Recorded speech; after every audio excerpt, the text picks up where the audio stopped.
I really did not mean to make another video on Ampleforth so quickly after my previous video. However, there was a very crucial mistake in my explanation of the rebasing system, which I need to correct, which I need to address. And I find this quite ironic because clearly, in my previous video, I was saying, I want to clear up all the misconceptions of Ampleforth. It's a very complicated currency, but I want to make sure that people know how it operates and know how it works. However, I ended up only furthering one of these misconceptions by not explaining correctly how the rebasing system operates. And that, of course, is fully my fault. I have to own up to my mistake. And so I decided to make a second video to address that. But I also wanted to kill two birds with one stone. So not only will I be addressing the mistake that I made in my previous video of how I was explaining the rebasing system, but I will also try to respond to some of the other comments talking about Ampleforth overall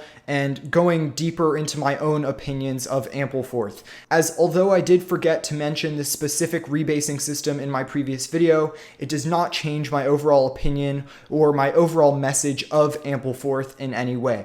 But first, let's get into correcting this mistake. And the mistake, as I mentioned before, has to do with the rebase and when I was explaining how the supply changes over time. So as I mentioned in my previous video, rebase occurs every 24 hours at the same time, assuming that it is executed by one of the developers or by the community in the smart contracts. However, the mistake that I made is in how fast the supply will change. So if the price moves from $1 to $2 or from $1 to 50 cents, the supply, once the rebase occurs, will not halve or double within that 24-hour period, but instead there is another system that will slow down that process. So instead of doubling within one rebase period, what will occur is there is this system that they implemented called Rebase Lag, which means that it will only do a percentage of the correction to make sure that it is not affected by short-term price manipulation. So there are two ways that it does this. One, it does it by not doubling or having the supply in one 24-hour period, but it also looks at the average price within that time frame using the VWAP indicator. So if the price, for example, pumps to $5 at the time that the rebase is going to occur, instead of basing the rebase price on how much it has gone up to at the time of the rebase, so instead of deciding it on the pumped price of $5, just as a random example of what could happen, it will instead have a price based on the VWAP, which will be an average of the previous price. So it will not take into account the outlier price that may occur due to manipulation, and that's in order to try to help smooth out how the supply changes over time. And in addition to this, it will also only change 10% of the desired move per rebase period that occurs. So let me give you an example. Instead of doubling the supply from 1,000 to 2,000 in the scenario when it's at $2, it will instead only do 10% of that move.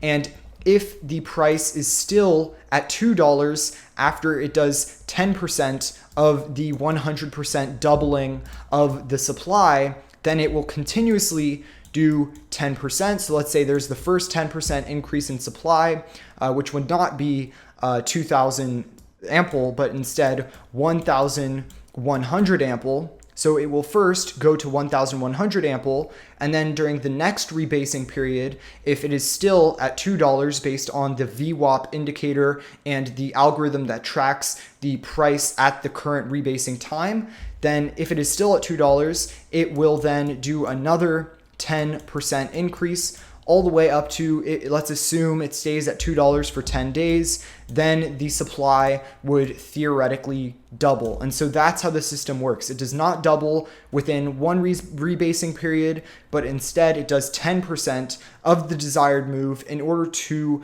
not account for small changes in the market that might happen short term and try to promote a longer term movement of the currency over time.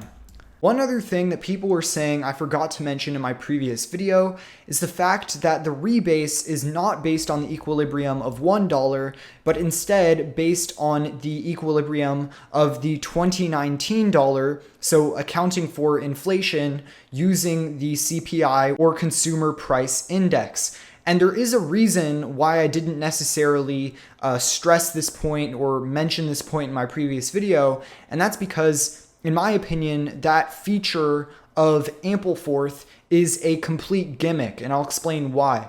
The reason why is because, as I was mentioning in my previous video, the price of Ampleforth doesn't matter at all. In fact, if the developers all of a sudden decided that they have a new equilibrium price on Ampleforth of $2, so instead of the 2019 dollar plus inflation, they now say we want to have $2 as the equilibrium price.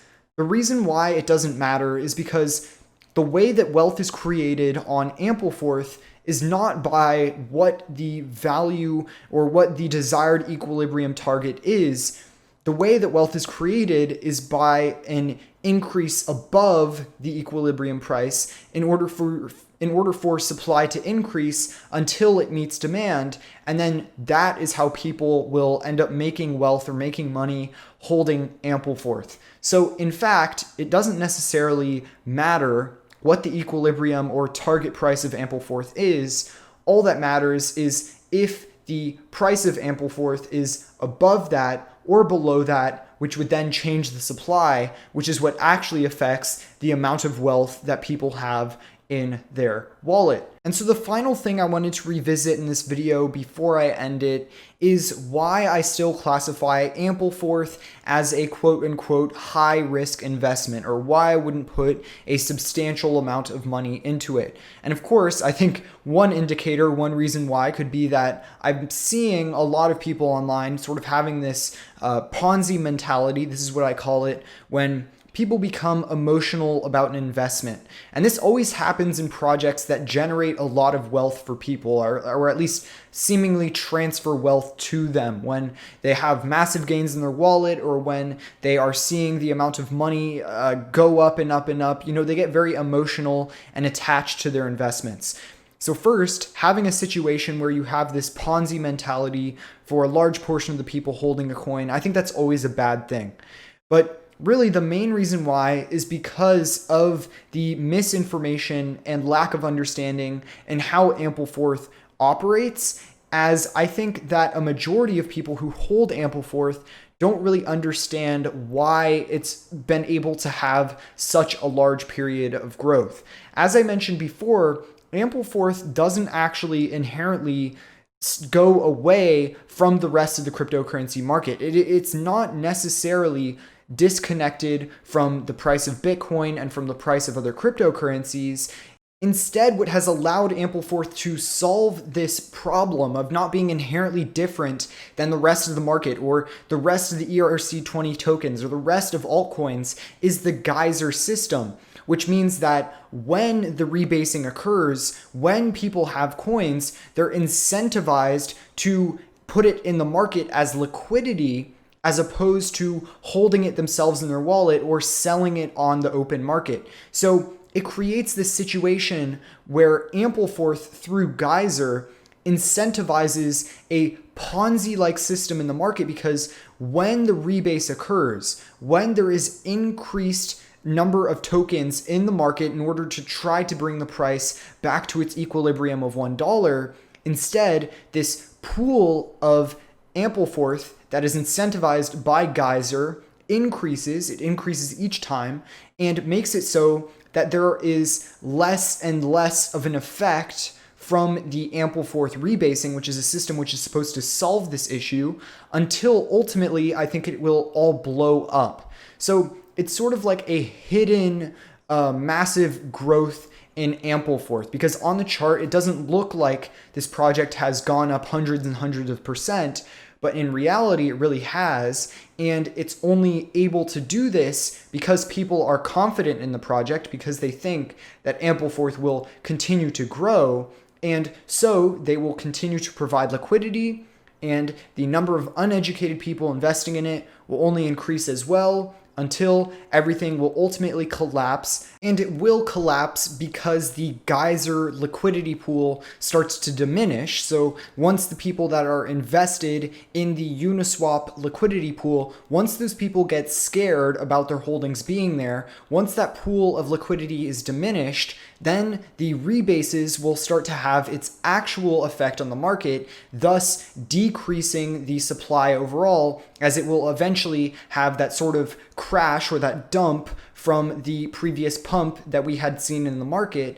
And at the end of the day, I mean, this does happen on every single new technology, every single new token that comes onto the market that people are really excited about. There's always that hype cycle, but when we will truly be able to see how good Ampleforth really is once this hype cycle is over. Because in my opinion, again, Geyser is the root cause of this issue. Geyser is why Ampleforth has been able to see this massive amount of growth, but it's also why it will eventually blow up in a Ponzi-like way because of the market that Geyser promotes. But once this initial Geyser boom drops off, it's going to be very interesting to see, one, if Ampleforth is going to maintain Geyser. Will they still incentivize people putting liquidity in the market?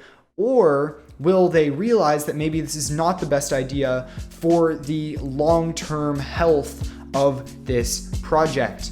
Anyways, thank you all so much for watching this video. Hopefully you have enjoyed, and see you in the next one.